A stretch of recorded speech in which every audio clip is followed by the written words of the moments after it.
everyone, today I'll be demonstrating how to properly determinate surgical instruments. Um, for this, as you can see, I have my PPE on, I have my hair tie, my goggles, my face mask, my iron, and my apron and my surgical gloves.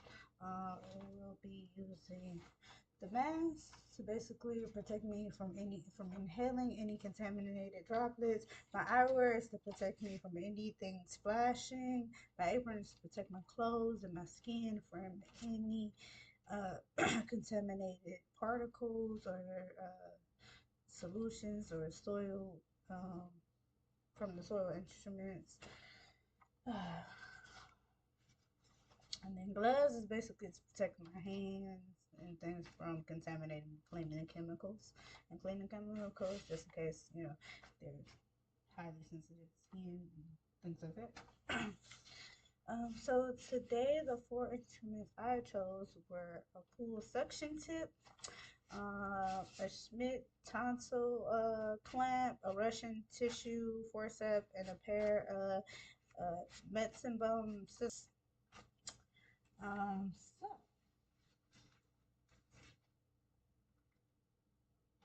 So I made this solution out of syrup and barbecue sauce.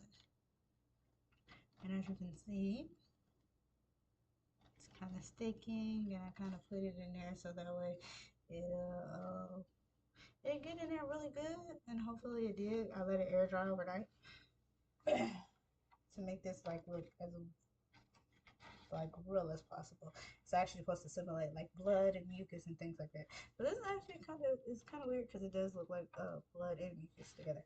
But anyway, and then I also have my cleaning supplies. I have pipe cleaners. I have an old toothbrush. Don't mind the kid toothbrush. I didn't have an old adult toothbrush. Then a brush and the surgical little sponge, which I will open. So, I also have a clean towel here to make sure that when I go and I'm done rinsing them off, I place them on their towel, and so that way I rinse them off, let them dry. Well, inspect them first, then let them dry and be done, and they can stay sterilized or clean. All right, so let's begin. So in the cleaning solution right here, I just have just soap and water, warm water to be exact. My hot water tank actually reaches up to 120 degrees. So I kind of had it on a little.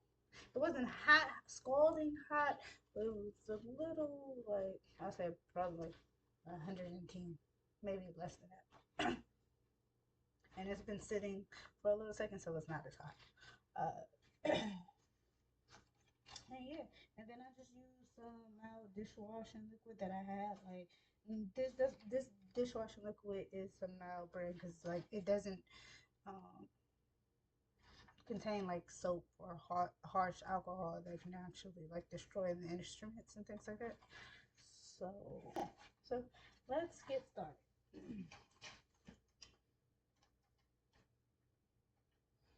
So first, as you can see, I have the pool suction tip, and this is normally used for like suction body fluids from surgical sites. According to the IFUs, which are instruments for use manuals, that tells you they let us know basically what kind of they're critical. They tell us what type of cleaning solution to use, what temperature, how long to sew it, or scrub each item. And for this one, it says like for these type of things, you have to disassemble them. You have to take them apart and then clean the inner part, the inner cannula, and then the outer shaft. So you're gonna see me see.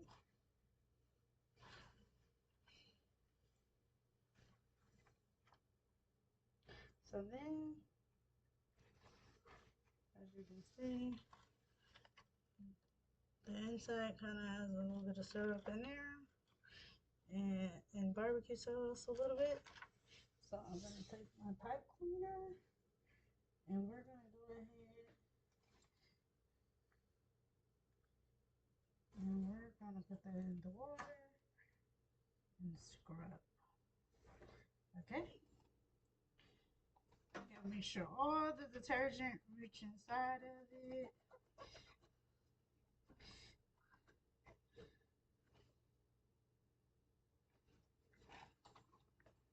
Yeah, you gotta make sure the detergent reach inside of it. You don't want to dip it in the water so that way it gets very clean. Okay.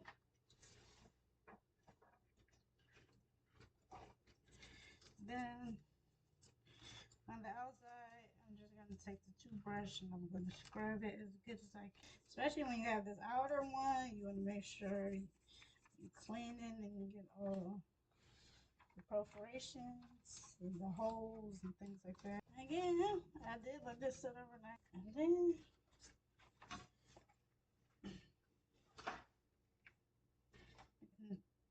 use my pipe cleaner to get around. Like it's kind of like a hole in an area where debris and things can get into, blood and stuff like that can get into.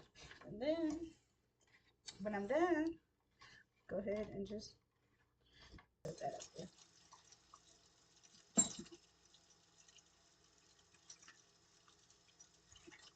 And then next, we have our Schmidt down soap plant. And what you're gonna do is you want to make sure like these are actually open because the lockbox, it has a lockbox. And the inside of them, as you can see, is a hole right there, and sometimes a lot of debris and bioburden actually gets inside of there, which is kind of actually because it's covered, you can't really see it, it's kind of invisible. So what you want to do is you want to put this, actually you want to take this and put this underneath the water and submerge it and soak it underneath the water. And this tool is normally used for like tonsillectomies, like when you get your tonsils sticking out. And you also want to make sure that you focus on the lock. You want to make sure you focus on the lock box, the hinge, and also you want to go from the hinges of the scissors all the way up to the tip. And that's how you clean them. And you clean them under the water so that way no particles or no gas gets inside of it.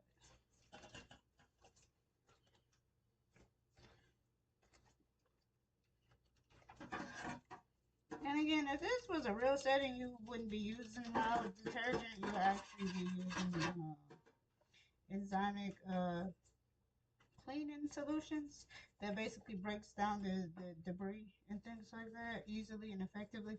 And then you'll use a neutral pH detergent to rinse it off, not just water. And we have our Russian tissue forceps. And these right here, they have like teeth and things of that sort, and you can see how the barbecue sauce is kind of in the syrup, it kind of sticks in the middle and at the tip of it. So you also just want to make sure, and these want to make sure you clean these very, very well.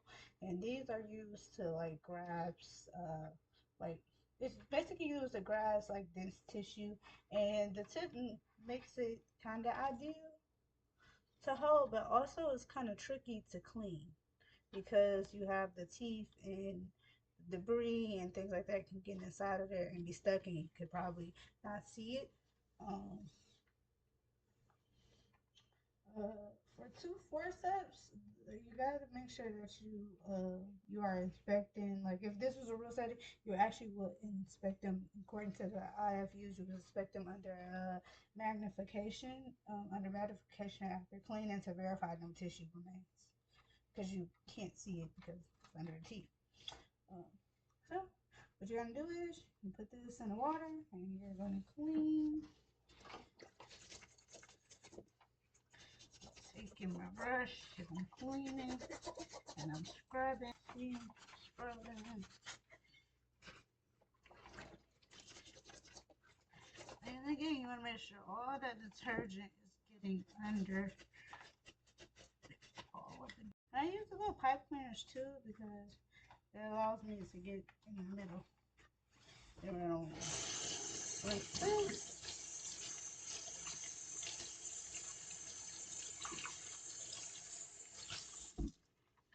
Okay.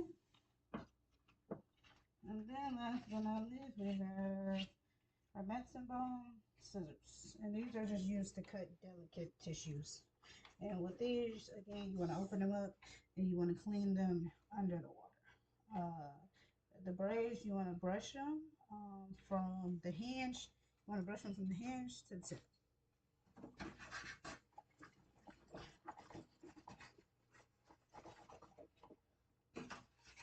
And you don't want to take these and like, you know how people normally like tap things on the hard surface, like things like that, and just tap it. You don't want to do that.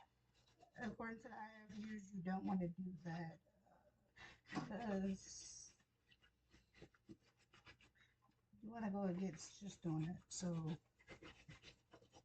you don't break them or anything of the sort,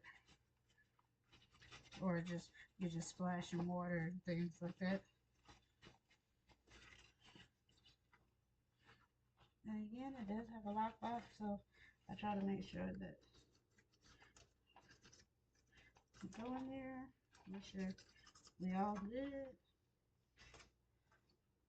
And you also like when you're done with these and you clean them and things like that, you also want to make sure you do a function test to make sure like they can cut smoothly. And if they can't, then you have to clean them and then send them out to repair and then start the whole process. You see how sick it kind of came second nature to want to actually want to just tap them on a different side. I'm gonna get this.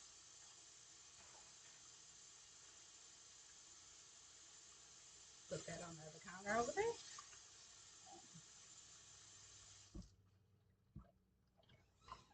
And then, as you can see, I have them laid out over here on this towel to dry, and I actually have another towel to go ahead and dry these out after they've been cleaned. When you're done and everything is done, when you complete and they're ready, when they're ready to go into the next step in the reprocessing cycle, you'll make sure they're fully dry, and then they will get packaged up in sterilization trays or wraps, and then they are actually labeled and logged, and then ready for sterilization. And that's the end, and then you repeat the process all over again for some new instruments. So again, thank you so much for watching my video, and you have a wonderful day.